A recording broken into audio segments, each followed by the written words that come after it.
우리 이번 주 우리가 함께 나누는 말씀 제목은 고난의 축복입니다. 욥기 42장 1절에서 6절 말씀인데요. 제가 말씀을 읽도록 하겠습니다.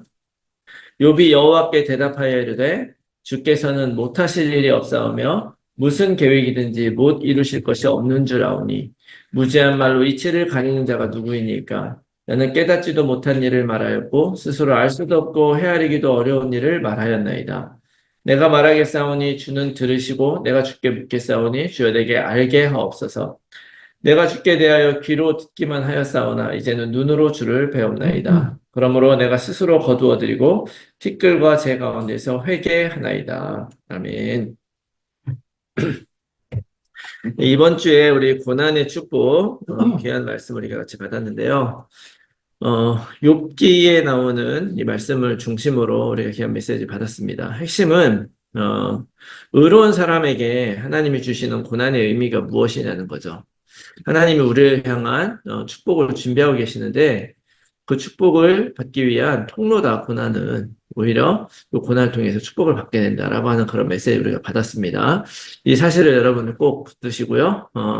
오늘 수요일을 통해서는 우리 좀 더 깊이 정말 욥기를 통해서 하나님이 우리에게 주시고자 하는 또 하나의 메시지를 또 받는 시간 됐으면 좋겠습니다. 이제 욥기를 처음 또 보는데요. 욥기를 읽어보신 분도 계실 거고 욥기를 처음 보시는 분도 계실 거예요. 듣기는 들어보셨을 것 같은데 먼저 우리가 이 욥기서가 어떤 책인가에 대해서 좀 먼저 알아야 돼요. 여러분들 그 성경을 보면 처음에 창세기, 출애굽기, 레위기, 민수기, 신명기 이렇게 5개 나오잖아요. 그게 이제 모세오경, 율법서라고 부르죠. 그거는 이제 이스라엘 나라를 이제 만드시면서 하나님께서 율법을 주시고 그 나라를 세워갔었던 일련의 기록들입니다. 그리고 그 다음에 나오는 이제 여호수아, 사사기, 룻기, 사무엘상하, 열왕기상하, 역대상하까지는 남유다와 북이스라엘이 망하기 전까지 그 망하기 전까지의 역사 기록이죠. 이건 역사서예요. 있었던 사실들을 기록을 한 거예요. 그 다음에 에스라, 느헤미야, 에스더 이렇게 3개는 포로기와 포로기 이후의 역사를 또 기록한 책입니다. 그러니까 실제 있었던 스토리들이죠. 사건들이에요. 자, 그런데 그 다음부터 욥기, 시편, 잠언, 전도서, 아가 이렇게 5권은 여러분 문학 작품입니다. 문학 작품. 그래서 어려운 말로는 성문서라고도 얘기를 하고 이제 시가서라고도 얘기하고 특별히 이 욥기는요 지혜 문학이에요. 지혜 문학이라고 구분이 되고 그 안에서 또 세부적인 분류를 하다면 이거는 시가서로 분류가 됩니다. 시.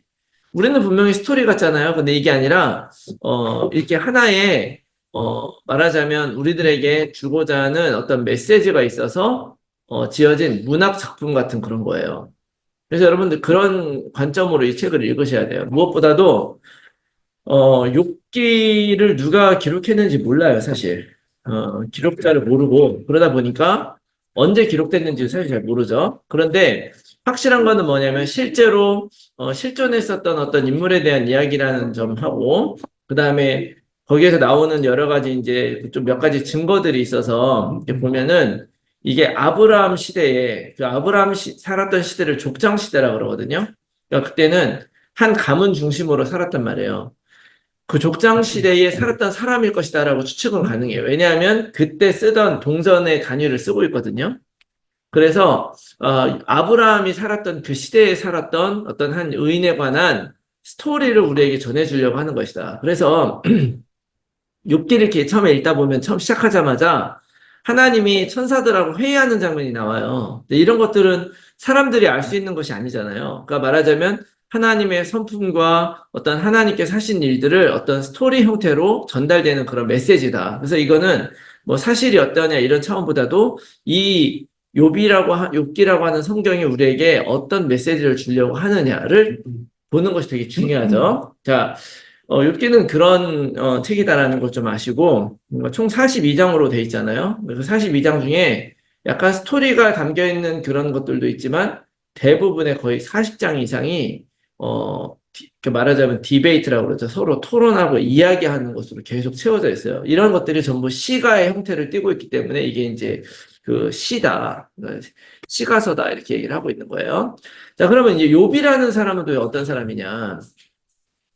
제가 조금 더 말씀드렸지만 욥은 욥기를 딱 시작을 하면서 욥기 1장 1절에 성경 이렇게 딱 기록을 하고 시작을 합니다. 우스 땅에 욥이라 불리는 사람이 있었는데 그 사람은 온전하고 정직하여 하나님을 경외하며 악에서 떠난 자였다. 이렇게 얘기를 해요. 그러니까 아브라함 시대에 아브라함보다도 어떻게 보면은 더 하나님 보기에는 의로운 사람이었다는 수도 그렇게 볼 수도 있어요. 그리고 1장 1절뿐만이 아니라 1장 8절에도 하나님이 이제 천사들을 다 불러 모은 상태에서 쫙 물어볼 때 여호와께서 사탄에게 이르시되 내가 내 종 욥을 주의하여 보았느냐 그와 같이 온전하고 정직하여 하나님을 경외하며 악에서 떠난 자는 세상에 없느니라 이렇게 얘기를 해요. 세상에서 가장 하나님을 경외하는 사람이다. 이 정도까지 누가 얘기를 하는 거냐? 하나님 얘기하는 거예요. 근데 이제 이 성경 이 구절을 보면 하나님께서 사탄에게 이르셨다 이렇게 나오잖아요. 근데 이거를 우리가 조금 잘 이해하고 시작을 해야 이 욥기를 좀 읽기가 쉬워요. 뭐냐면은 하나님이 천사 하나님의 아들들을 불러 모아요. 그 자리에 사탄도 왔다고 이렇게 얘기하거든요. 여러분들 아시다시피 원래 사탄이라고 하는 존재가 타락한 천사잖아요. 그러니까 천사의 일종이란 말이에요. 그런데 이 사탄이라고 영어로는 세이튼이고 한국말로는 뭐 사단이라고 이렇게 쓰잖아요. 근데 이게 원래 히브리 말입니다. 사탄. 히브리 말로 사탄이라고 하는 일반 명사가 있는데 그 일반 명사는 대적자, 뭐 참소하는 데 이런 의미예요. 그러니까 사탄이 그리스도도 일반 명사잖아요. 기름 부음 받은 자를 그리스도라고 부르듯이.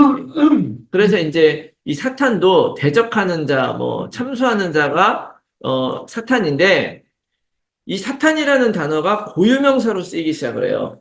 고유명사로 쓰일 때는 어떻게 쓰이는 거냐면 하나님의 천사들 중에서 하나님을 대적해서 자기가 하나님처럼 높아지겠다고 했었던 그 타락한 천사 있잖아요.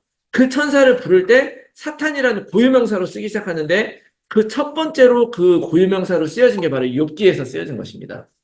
그래서 여기에서 이제 사탄도 그 자리에 있었다라고 하는 이유가 뭐냐면 저는 이것이 그런 의미가 있다고 봐요. 이제 하나님이 천사들을 불러 모아서 천상에서 이루어지는 그 일을 보는데 그 천사들 중에는 하나님을 돕는 하나님의 그런 조력자들의 천사들도 있는가 하면 그렇게 하나님 안에서 우리들을 참소하고 거짓말하는 그런 천사가 있었다는 그런 부분들을 이야기를 하는 것 같아요. 그래서 처음에 이제 하나님이 딱 천사들을 불러 모아서 딱 했는데 사탄이 이제 왔단 말이에요. 그러니까 사탄에게 물어봐요. 네가 세상을 두루 다니면서 뭘 봤냐? 이렇게 물어보면서 거기에 욥이라고 하는 사람을 봤냐? 그랬더니 그 사람은 그러면서 8절 여기 읽은 대로 그는 온전하고 정직하고 하나님을 경외하고 악에서 떠난 자다. 그리고 세상에서 이런 사람이 없다. 이렇게 얘기를 한 거예요. 그랬더니 사탄이 뭐라 그러냐면 그 사람이 아무 이유 없이 그렇게 할 리가 있겠습니까? 하나님이 많은 축복을 주셨기 때문에 그런 거 아니겠습니까? 이렇게 얘기를 하는 거예요. 그러니까 하나님이 그렇지 않다. 네가 정말 그것이 주권적이라고 생각하다 한번 시험해봐라. 이렇게 얘기를 한 거죠. 그러나 절대로 목숨은 건드리지 마라. 그래서 이 사단이 그 욥의 모든 그런 소유나 재산을 전부 다 없애버려요. 이제 어떤 그 전에 이제 성경이 욥이 어떤 재산을 가지고 있냐면 구체적으로 다 기록을 하고 있어요. 아들이 7명, 딸이 3명, 10명의 자녀가 있었어요. 그리고 뿐만 아니라 양이 7,000마리, 낙타가 3,000마리. 안녕하세요. 양이 7,000마리, 낙타가 3,000마리, 소가 500마리, 그 다음에 암나귀가 500마리. 이렇게 가지고 있다고 딱 기록을 합니다. 이것도 하나의 어떤 그 시대적인 배경을 아는 거기도 해요. 왜냐면은 아브라함도 뭐 암나귀가 몇 마리 있고 뭐 이런 식으로 재산을 잘 표시를 하거든요. 자, 그런데 어느 날 갑자기 이제 사단이 그거를 이제 시험을 하기 시작을 하니까 어느 날 이 양을 치러 나갔는데 이렇게 양을 치렀는데 갑자기 저쪽 어떤 다른 민족이 쳐들어와서 그 양하고 그 치던 종들을 다 훔쳐가지고 가버린 거예요. 강도짓을 한 거죠. 그러고 있는데 또 다른 종이 막 달려오는 거예요. 오더니 내가 지금 바깥에서 뭐 낙타를 가지고 있었는데 또 갑자기 도적들이 나타나고 가져갔다. 이러면서 가지고 있었던 그 재산을 전부 다 강도를 당해가지고 다 뺏긴 거예요. 그러고 있는데 갑자기 어떤 하인이 막 또 달려오는 거예요. 지금 큰 그 아들 집에서 그 형제들이 다 같이 밥을 먹고 있는데 갑자기 사방에서 바람이 불어가지고 갑자기 그 지붕이 다 내려앉았다는 거예요. 그래서 그 안에 있었던 사람이 다 죽었다. 그래가지고 순식간에 같이 그 큰 오빠네 집에서 같이 밥을 먹던 그 10명의 형제가 그 자리에서 다 죽은 거예요. 그래가지고 욥의 모든 재산, 자녀들이 다 죽어버렸거든요. 다 없어져 버렸거든요. 그랬는데 그런 일을 딱 당했을 때 욥이 뭐라고 얘기를 하냐면요. 욥기 1장 21절, 22절 이렇게 얘기를 해요. 이르되 내가 모태에서 알몸으로 나와싸운즉 또한 알몸이 그리로 돌아가올지라. 주시니도 여호와시오 거두시니도 여호와시오니 여호와 이름이 찬송을 받으실지니라 하고 이 모든 일에 욥이 범죄하지 아니하고 하나님을 향하여 원망하지 아니하니라. 욥이 이랬던 사람인 거예요. 그냥 단지 뭐 내가 의롭다라고 주장할 만한 사람이 아니라 정말로 모든 나는 원래부터 내가 가진 것이 아니었으니까 이걸 하나님이 주신 것도 감사한데 가져가셨다라 나는 절대로 하나님 원망하지 않는다. 그래가지고 이제 딱 이런 일이 이렇게 했단 말이에요. 그러고 나서 이제 욥기 2장으로 가면 하나님이 다시 또 천사들을 불러 모을 때 또 사단도 그 자리에 왔어요. 그러면서 또 물어보는 거예요. 봤냐, 욥이 이런 일이 있어도 이렇게 범죄하지 않고 이렇게 하지 않냐 했더니 사단이 또 그렇게 얘기를 하는 거예요. 아니, 그런데 이것은 재물에 관한 것이고 소유에 관한 것이지 생명하고 지장이 없지 않느냐. 만약에 생명이 위태로워지거나 그렇게 어려워지면 분명히 하나님이 욕할 것이다. 이렇게 얘기를 한 거예요. 그러니까 좋다. 그럼 또 테스트 해봐라. 다시 대신 절대 생명은 거두지 말아라. 딱 그런 거죠. 그래가지고 그 사단이 가가지고 욥에게 뭘 줬냐면 종기라는 병을 줬어요. 머리끝부터 발끝까지 종기가 나는 거예요. 그러니까 실제로 뭐 요즘에는 종기가 막 간단하게 연고바르면 낫는 병이기도 하지만 옛날에는 종기가 굉장히 어려운 병이라서 조선시대에 보니까 종기로 죽은 왕이 몇 명 있더라고요. 그러니까 그런데 이게 이제 뭐 오늘날에도 아토피 같은 거 엄청 심하고 막 이러면 긁어도 없잖아요. 그러니까 이 종기가 났는데 이게 긁다가 이게 견디지 못해서 기왓장으로 자기 몸을 막 긁고 있었다 그래요. 요즘 막 그렇게 긁는 거를 보면서 자, 지금 이제 상황이 어떻게 된 거냐면 모든 재산 다 날라갔죠? 그리고 자기 온몸에 종기가 나가지고 기왓장으로 박박 긁는 걸 보면서 그 욥의 부인이 보면서 뭐라 그러냐면 당신이 지금 이렇게 됐는데도 불구하고 하나님 앞에 자기의 의를 드러내려고 하냐. 차라리 그냥 하나님 욕하고 자살해라. 이렇게 살아서 뭐 하냐. 이렇게 얘기를 한 거예요. 그랬더니 그 말을 듣고 욥이 또 뭐라 그러느냐. 2장 10절에 이렇게 얘기를 해요. 그가 이르되 그대의 말이 한 어리석은 여자의 말 같도다. 우리가 하나님께 복을 받았은즉 화도 받지 아니하겠느냐 하고 이 모든 일에 욥이 입술로 범죄하지 아니하니라.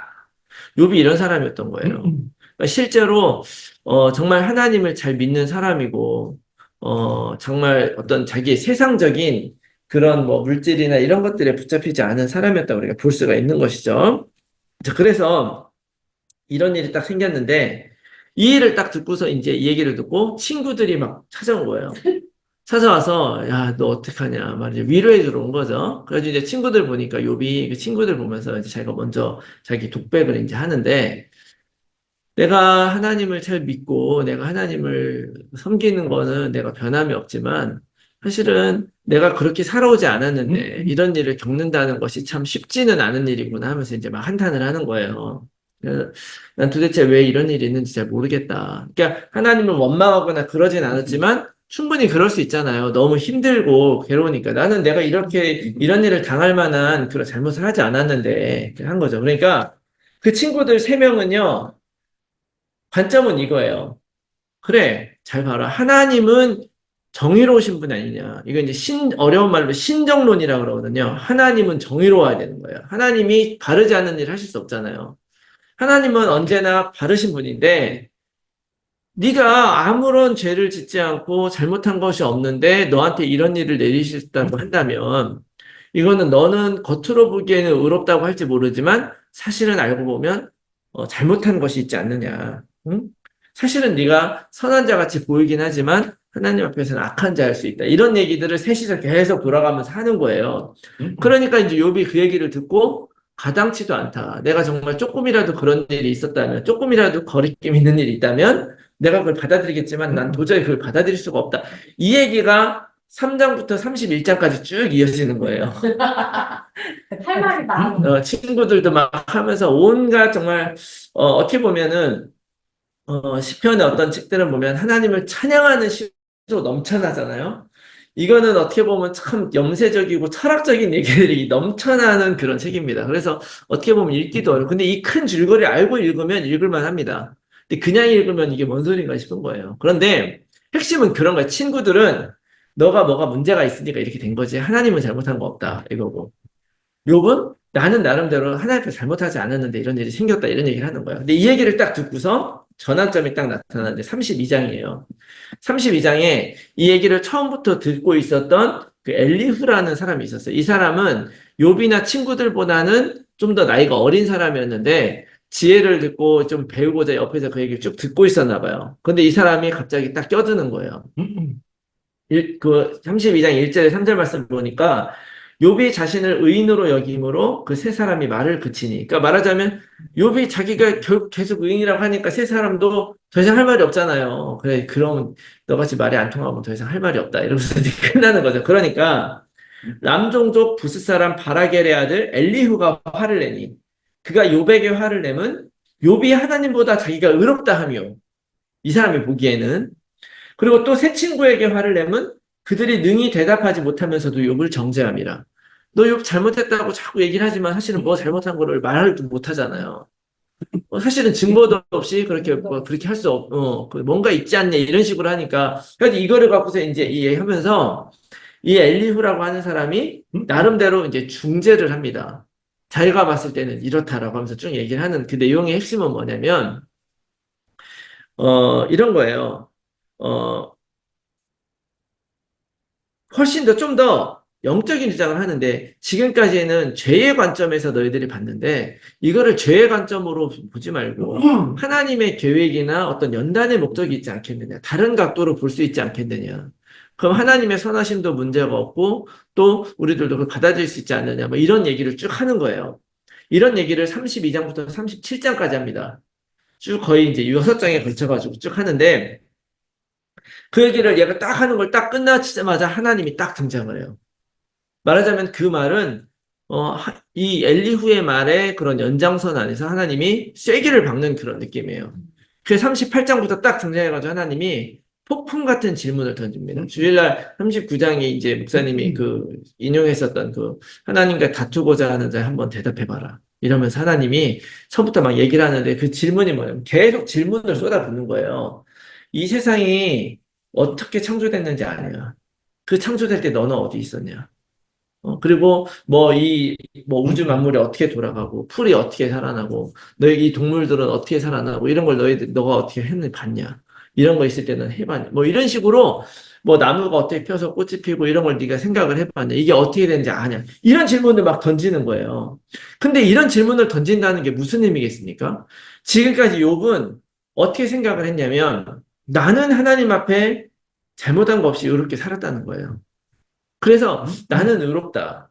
라고 생각하고 분명히 그거는 사람들 입장에서 봤을 때는 맞는 말일 수 있어요. 근데 하나님이 이 모든 것들 근본적인 것들 계속 질문을 한다는 것은 뭐냐면요. 욥에게 어떤 도전을 주는 거냐면 너부터 생각하지 말고 관점을 바꾸라는 거예요. 너는 지금 너가 의롭다고 하지만 결국 너의 의로움은 누구에 대한 의로움이고 무엇에 대한 의로움이냐는 거예요. 이거는 이제 제가 해석하는 말이 성경에 그렇게 나타나는 게 아니고 뭐에 대한 의로움이냐는 거예요. 너가 아무리 의롭다고 해봐야 하나님의 절대적인 그런 섭리 안에서는 하나님이 결정하시는 걸 네가 결정한 게 아니지 않느냐. 하나님이 그 질문을 통해 이 질문을 던진 거예요. 그러니까 욥이 그 얘기를 딱 듣고 오늘 본문의 말씀을 딱 얘기를 하고 있는 거죠. 내가 지금까지 무지한 말로 하나님께 이렇게 말씀을 드렸는데 내가 정말 스스로 알 수도 없고 헤아리기도 어려운 것을 말했습니다. 내가 이제는 듣겠으니까 주님께서 말씀해 주십시오. 그러면서 진짜 중요한 고백을 해요. 뭐냐면 내가 주께 대하여 귀로 듣기만 하였지만 이제는 내가 눈으로 주를 배웠나이다. 그러니까 스스로 거두어 들이시고 댓글과 제 가운데서 회개합니다. 이렇게 얘기를 해요. 이게 대단한 얘기죠. 회개는 한다는 말이 뭐예요? 돌이킨다는 얘기잖아요. 근데 지금까지 욥은 의로운 사람이라고 자기 스스로 생각했는데 돌이키는 거예요. 이게 저는 이 욥기가 왜 구약의 성경으로 기록되어 있을까라고 생각했을 때 저는 이 욥기만큼 구약의 전체의 그 핵심 내용을 담고 있는 책이 없다고 생각해요. 뭐냐면 이런 거예요. 구약의 이스라엘 백성들에게 하나님이 율법을 주셨잖아요. 그 율법을 줬을 때는 이스라엘 백성들은 그 율법을 잘 지키면 된다고 생각을 했단 말이에요. 왜냐하면 하나님이 지키라 그랬으니까. 근데 원래 율법이라고 하는 것은요, 지켜서 의로워지는 게 아니에요. 율법주의는 내가 율법을 완전히 지켜서 내가 의로움을 성취할 수 있다고 믿는 게 율법주의인 거예요. 그런데 율법은 그런 게 아니라 하나님과의 관계가 있는 사람이 율법을 지키는 거예요. 그래서 하나님과 함께 살아가고 하나님의 뜻에 맞춰 살아가고 싶은 사람에게 율법이 유효한 거죠. 그런데 이스라엘 백성들이 그걸 오해한 거예요. 그래서 바벨론 포로기 끌려갔다 온 다음에 바리새파라는 사람들이 생겨났다 그랬잖아요. 서기관과 바리새인들이 그때 생겨났어요. 왜 생겨났냐면 우리가 율법을 똑바로 못 지켜가지고 이렇게 나라가 망했었구나. 이제는 철저하게 지키자 이렇게 한 거예요. 근데 사실은 알고 보면 하나님께서 율법을 주신 이유가 다른 게 아니라 너희들이 아무리 인간적 노력으로 그걸 지키려고 해봐라. 안 되지 않냐. 결국 핵심 메시지는 뭐냐면 너희들에겐 그리스도가 필요하다는 거예요. 그리스도가. 이게 굉장히 중요한 내용이죠. 그래서 로마서에 사도 바울도 그런 얘기를 하잖아요. 율법이 있어서 우리가 죄인인 걸 알게 됐다는 거예요. 율법으로 의로워질 수 있는 사람이 없다는 거예요. 율법 때문에 우리가 죄인인 걸 알게 되고 죄인인 걸 아는 사람이 그리스도가 필요한 사람이고 그리스도의 은혜를 입는 사람이 되는 것이다.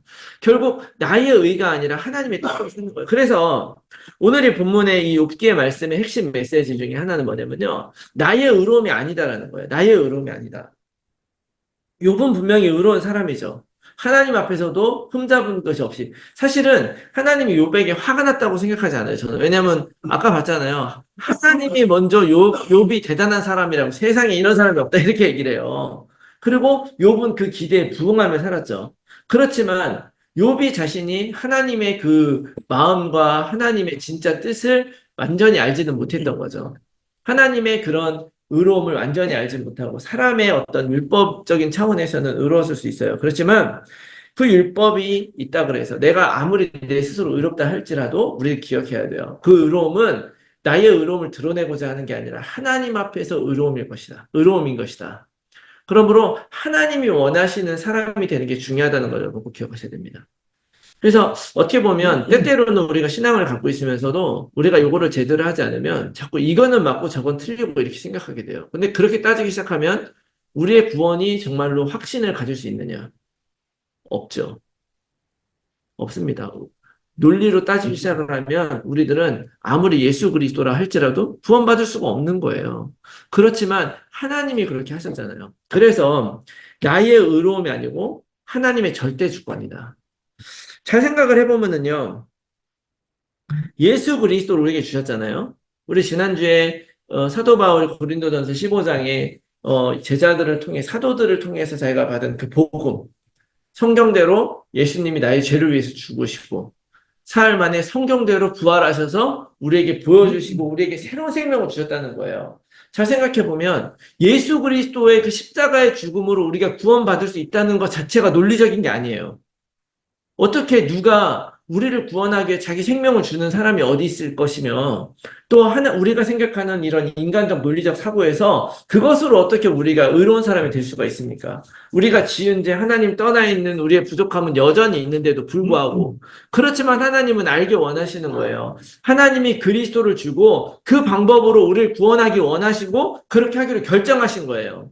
이건 논리적으로 말이 되냐 안 되냐. 어떻게 보면 안 믿는 사람들은 그런 걸 믿냐 할지 모르지만 우리는 창세기 3장 15절을 믿는 거예요. 사단 마귀가 아무리 날뛰고 있어도 예수 그리스도 앞에 이미 그 머리가 깨졌다고 우리는 믿는 사람들이고 그것을 믿을 수 있는 이유는 뭐냐면 논리가 아니라 하나님의 절대 주권이다. 여러분 이거 꼭 기억하시기 바랍니다.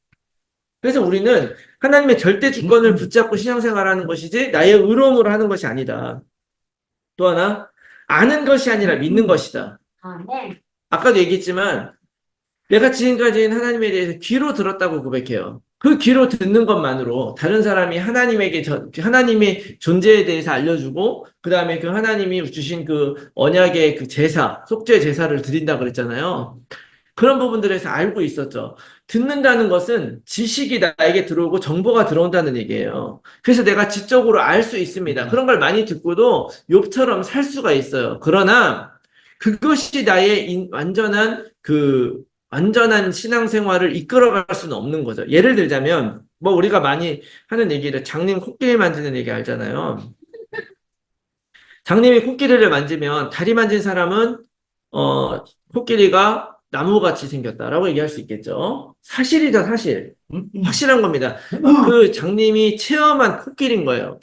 코를 만진 그 장님은 뭐 호수같이 생겼다 이렇게 얘기를 할 수 있겠죠. 그리고 몸통을 만진 장님은 큰 바위와 같다고 표현할 수 있을 거예요. 다 다른 말이 아니고 다 맞는 말이고 사실이지만 이것이 진짜 나에게 그 하나님이 어떤 분이냐를 알려면 내가 그 코끼리를 눈으로 보면은 그게 이해가 되는 거예요. 왜 나무라고 했는지, 왜 호수라고 했는지, 왜 바위라고 했는지 알 수 있게 되는 거죠. 그리고 이것이 코끼리라는 사실을 알아야 된다는 거예요.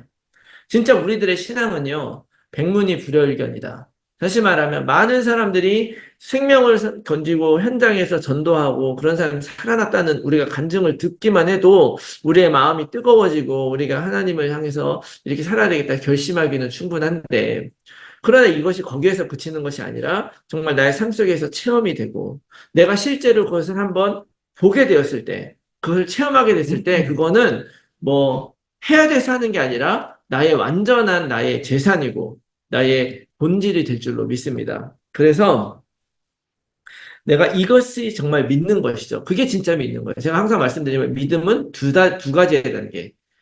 얘기를 듣고 아 그렇구나라고 동의되는 지적인 동의가 있다면 그것을 믿기 때문에 실제로 액트하는 실제로 행하는 믿음의 그것이 믿음의 완성이다. 행하는 단계까지 가요. 그래서 여러분들이 정말 믿음으로 살아가고 그 하나님을 실제로 보고 체험한 여러분들이 다 되셨으면 좋겠습니다. 그래서 이번 주 메시지를 이 욥기의 메시지를 보면서 좀 깊이 묵상했던 포인트 첫 번째는 무엇이 진정한 복인가라는 생각을 좀 해봐야 돼요. 어, 진짜로 말 그대로 어, 두 가지 두 배의 축복을 주셨어요. 두 배의 축복. 두 배의 축복. 자, 어, 그 자녀가 10명 있었다 그랬잖아요. 근데 나중에 또 자녀 10명을 주세요. 아들 7, 딸 3. 근데 마지막에는 그 딸들의 이름을 다 일일이 다 거명을 딱 나와요. 그러면서 그 땅에서 이들보다 아름다운 여자가 없어서 아름다워서 그 딸들이 예쁘기로 소문났다고까지 기록을 하고 있어요. 그 전에 있는 딸들은 그렇게 이쁘지 않았었나 보죠? 근데 저는 이게 그렇게 큰 복이라는 생각은 안 들어요. 그건 그거고 이건 이거죠. 이게 2배 복이라 더 좋다? 저는 그렇게 생각하지 않고 진짜로 말 그대로 딱 2배를 줍니다. 아까 제가 말씀드렸지만 처음에 양은 7,000마리 있었다는데 양이 나중에 14,000마리. 그 다음에 낙타가 3,000마리 있었는데 낙타가 6,000마리. 소가 500마리 있었는데 1,000마리. 암나기가 500마리 있었는데 1,000마리 주셨다 그래요. 2배로 더 축복하셨다. 아까도 우리가 봤지만 욥이 어떤 사람입니까? 주신 것도 하나님이시고 거두신 것도 하나님이시다.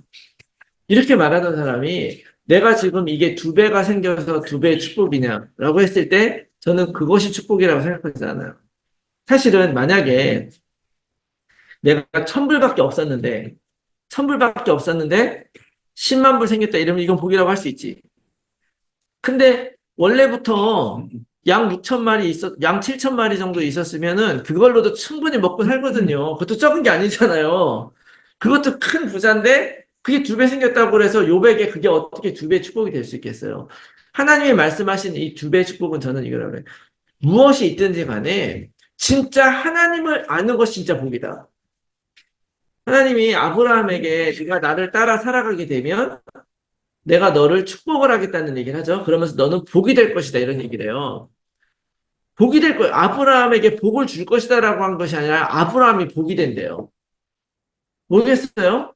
아무리 그 모든 뭐 자손들이 바다에 모래같이 많고 어디 가든지 하나님이 우리 나에게 다 잘하는 사람들만 붙여준다고 하더라도 하나님을 모르면 소용없는 거거든요. 근데 아브라함이 하나님을 믿고 하나님과 함께 동행하여 살아가는 임마누엘을 누리게 되면 그 아브라함의 믿음이 그 자손들에게 있을 때 그 모든 것들이 다 복이 되는 거예요. 그 내가 가지고 있는 재산이 있거나 없거나 다 복이 될 수 있다는 걸 기억하셔야 됩니다. 그리고 만약에 하나님이 없고 하나님을 제대로 모르면 더 많은 재산이 있어도 그는 복이 아니라 나에게 저주가 될 수가 있는 것이죠. 그걸 가지고 누리는 것과 별개로 그것이 정말 나에게 행복을 주느냐. 돈이 나에게 행복을 주느냐, 아니면 나의 모든 생활이 나에게 행복을 주느냐. 카푸어라는 말 있잖아요. 카푸어. 좋은 차 사느라고, 좋은 집 사느라고 막 땡겨가지고 했다가 그거는 얻었는데 그걸 유지하기 힘들어가지고 헐떡거리면 아무것도 못하며 사는 페이먼만 하고 사는 그런 사람들 카푸어라 그러잖아요. 좋은 차를 가지고 있지만 가난하게 사는 거예요. 여러분 이렇게 살면 안 되는 거. 그것은 진정한 축복이 아닌 것이죠. 진짜 우리에게 복은 뭐냐면 하나님이 나와 함께하고 있는 것이 복이다. 근데 그 하나님을 만나면 하나님은 당연히 이 욥이 놓치고 시험 당해서 놨던 거 배로 보상을 해주시고 그렇게 많은 것을 해주시고 그러니까 다 책임져 주시고 다 백업 해주시는 거예요. 다 그걸 해주시는 거예요. 그래서 절대로 손해 보지 않게 해주시지만 그것보다도 더 놀라운 축복은 뭐냐면 이제는 내가 하나님을 눈으로 배우고 이전에는 귀로 들어서 알았는데 내가 이제 지식으로 아는 하나님이 아니라 진짜 나를 사랑하시고 나를 만드시고 내가 의로운 것이 아니라 하나님이 의롭다고 하신 내 그 하나님의 그것이 진짜 중요하구나 깨닫게 되는 이게 진짜 복인 거죠. 여러분들 이 진짜 복을 누리기를 바랍니다. 그런데 중요한 거는 뭐냐? 이 복은 고난을 통해서 온다는 거예요. 이걸 꼭 기억하셔야 됩니다. 이 복은 축복을 통해서 좋은 일을 통해서도 오는 것 같지만 사실은 고난을 통해서 와요. 하나님이 진짜 함께하고 계시는 거는. 왜냐면은, 진정한 축복이라고 하는 것은 고난을 통해서 발견이 되기 때문에 그래요. 사실 우리 삶에 고난이 있는 것이 좋지 않죠. 힘들죠. 짜증나고 괴로운 일들이에요, 사실은. 그런데 사실은 그게 우리에게 축복이라는 사실을 깨달아야 돼요. 고통이라는 선물이라는 책을 지은 어떤 분이 있어요. 그분이 이제 인도에서 의료 선교사로 그 나병 환자들을 돌보던 분인데요. 폴 브랜드라는 박사님인데 이분이 인도에서 나병 환자들을 치료하고 도와주는 그런 사역을 하셨던 분이에요. 근데 이분이 하루는 사역을 마치고 집으로 돌아가고 있는데 갑자기 차 안에서 다리에 감각이 없어지는 거예요. 그래가지고 원래 그 문둥병이라는 병이 감각이 없어지는 병이거든요. 말초신경에 감각이 없어지는 병이래요. 그래서 손끝, 발끝 이런 데 감각이 막 없어지고 코끝 뭐 이런 데 감각이 없어지니까 다치는 줄 모르고 막 쓴다는 거예요. 그리고 잘 뭐 다쳐도 치료도 안 되고 그러니까 막 뜨거운 불 속에 손을 막 집어넣고 그래가지고 손이 막 다 졌는데도 그 상태로 막 아무거나 막 하면 다 뭉개지고 막 이렇게 된다는 거예요. 그런데 이제 이분이 갑자기 그걸 봉사하고 있다가 갑자기 다리에 감각이 없어지기 시작하니까 옳맞나 이렇게 생각하는 거죠. 전염이 됐나. 그래가지고 막 그 순간에 너무 막 하나님이 원망이 되더래요. 하나님 어떻게 내가 이렇게 어려운 사람들 하나님을 위해서 이렇게 했는데 이렇게 이걸 병을 옮게 하시냐. 그러면서 막 굉장히 막 기도를 하면서 간절하게 하면서 집에 돌아왔는데 조금 있다가 다시 감각이 돌아오더라는 거예요. 그래서 너무 감사하면서 그때 깨달았던 게 뭐냐면 내 몸에 감각이 있다는 게 이렇게 감사한 거구나. 감각이 없으면 고통이라는 감각이 없으면 우리는 그게 내 삶이 파괴되는 것도 모르고 그냥 간다는 거예요. 고난이란 것이 없다면. 그래서 우리 몸에는 하나님이 그래서 고통을 준 거예요. 어디 찔리면 아프게 만든 이유는 찔려도 안 아프면 얼마나 좋아요. 근데 찔려서 아파야 더 많이 안 찔리고 피하게 되는 거죠. 그래서 안 찔리게 하고. 여러분 갑자기 막 이렇게 설산하고 막 이러는 거 있잖아요. 이것도 하나님이 우리에게 주신 메커니즘 때문에 그런 거죠. 그냥 저절로 설산하는 게 아니라 내 몸에 맞지 않은 것이 들어가면 빨리 내보내려고 장이 막 빨리 움직이니까 배가 아프고 빨리 지나가니까 물이 흡수가 안 되니까 설산하는 거잖아요. 그렇게 해서 우리 몸에 좋은, 나쁜 것이 들어가지 않도록 하나님 우리에게 만들어주신 거거든요. 그러니까 배가 아파서 설사가 나는 거는 아픈 일이긴 하지만 사실은 우리 몸에는 좋은 거죠. 여러 가지로 좋아요. 불순물도 빠지고 체중도 빠지고 나쁜 것도 빠지고. 그래서 사실은 우리 몸에는 이 고통이라는 것이 있어야 우리 몸이 보호가 되기 때문에 주신 거라는 얘기죠. 마찬가지로 영적인 우리들의 삶을 통해서도요, 하나님은 이 고난이라는 걸 통해서 우리가 하나님을 알게 만드신다는 거예요. 사실은 우리는 근본적으로 하나님을 떠나 살아있잖아요. 하나님 알기 전에 우리가 근본적으로 내가 원하는 인생을 살기 시작을 하는데, 하나님 만나고 그리스도 만나고 내가 인생의 삶을 바꾸고 가치를 바꾸고 방향을 딱 바꾸잖아요. 그때부터 나에게 느껴지는 게 뭐냐면 고통이 느껴져요. 어떤 고통이냐? 내가 원하는 대로 하지 못하는 고통. 내가 하기 싫은 거 해야 되는 고통. 그리고 워낙 우리는 그전부터 그렇게 살았기 때문에 내가 이걸 바꾸고 내가 원하지 않는 대로 사는 것이 힘들기 마련이에요. 하다못해 우리가 식습관 한번 바꾸는 것도 얼마나 힘듭니까? 굉장히 힘들게 느끼고 막 우리는 그렇게 돼요. 그런데 사실은 진짜 내가 그리스도 영접하고 하나님의 사람으로 산다고 하는 것은 그냥 말로 믿고 내가 오늘부터 교회 나간다는 얘기가 아니잖아요. 그게 아니라 내가 진짜 이제부터 삶의 가치를 바꾸고 중심을 바꾸고 내가 살아가는 삶의 길을 바꾸겠다는 그런 의미인데 그래서 세계보고만 우리가 말로는 하지만 실제로 전도 현장에 나기가 진짜 힘든 거예요. 그런데 이것이 고통이고 힘든 것을 알기 때문에 하나님은 우리들에게 먼저 그 방법을 다 이겨나갈 수 있게 주신 거예요. 이사야서 53장 4절 5절 그는 실로 우리의 질고를 지고 우리의 슬픔을 당한다 하였거늘 우리는 생각하기를 그는 징벌을 받아 하나님께 맞으며 고난을 당한다 하였도다. 그가 찔림은 우리의 허물 때문이요 그가 상함은 우리의 죄 때문이라. 그가 징계를 받음으로 우리는 평화를 누리고 그가 채찍에 맞음으로 우리는 나음을 받아도다. 라고 말씀을 하고 이렇게 준비하고 우리를 위해서 주신 이유가 뭐냐? 고통받고 힘든 우리들에게 그 고통을 대신 지게 하려고 이렇게 하신 거예요. 고난이 벌써 끝났다는 걸 믿으시기 바랍니다. 그리고 내가 이 사실을 믿고 어떤 고난과 어려움이 왔을 때 하나님이 나게 하신다 믿으면 그 되는 거예요. 그래서 고난이 바로 축복이 되는 것이고 축복의 통로가 되는 것이고 그게 아니라 하나님이 나와 함께 있는 게 축복이라는 사실을 우리가 이미 받았잖아요. 고난이 있어서 내가 내 힘으로 할 수 없는 그 일을 할 때, 그런 시간을 지나갈 때 하나님이 나와 함께 가서 이긴다고 한다면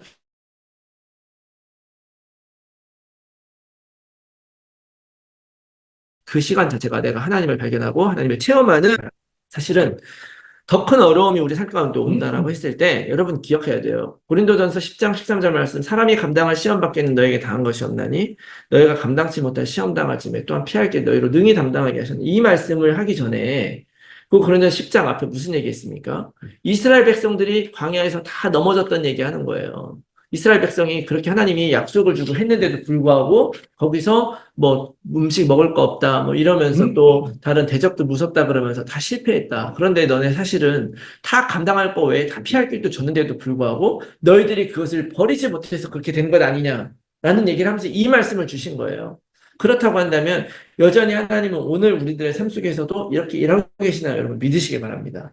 감당할 만한 거 주신 거예요. 그렇다면 만약에 나에게 다른 사람보다 더 큰 고난과 더 큰 어려움이 있다면 그거는 하나님이 나를 이만큼 감당할 만하게 여기신다라고 생각을 하시면 되는 거죠.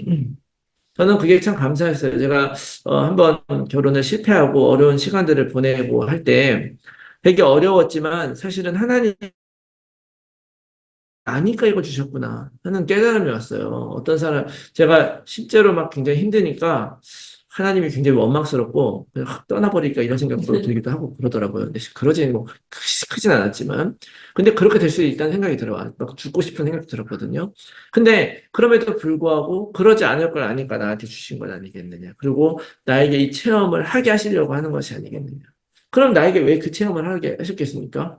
괴롭히려고 하는 주일날 강남학생들 목사님께 말씀하신 대로 괴롭히려고 우리에게 그렇게 하신 게 아니고 넘어뜨리려고 고난 주신 게 아니라 그 고난을 통해서 증인되라고 우리에게 이렇게 주신 거라고 합니다. 그래서 여러분들 어떤 고난과 어려움이 온다 할지라도 그 고난은 하나님의 축복의 통로고 오히려 하나님을 경험하는 계기가 된다. 그래서 여러분들이 어려움 속에서도 그 일들이 아무런 나의 삶에 영향을 미치지 않는 걸 깨닫고 하나님과 함께 이겨나가시기 바랍니다.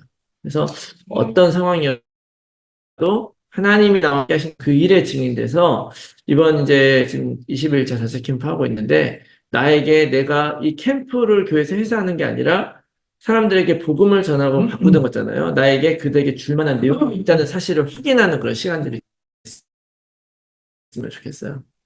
그런 축복을 받으시고 누리시는 여러분들이 다 되시기를 예수 그리스도 이름으로 축원합니다. 아멘.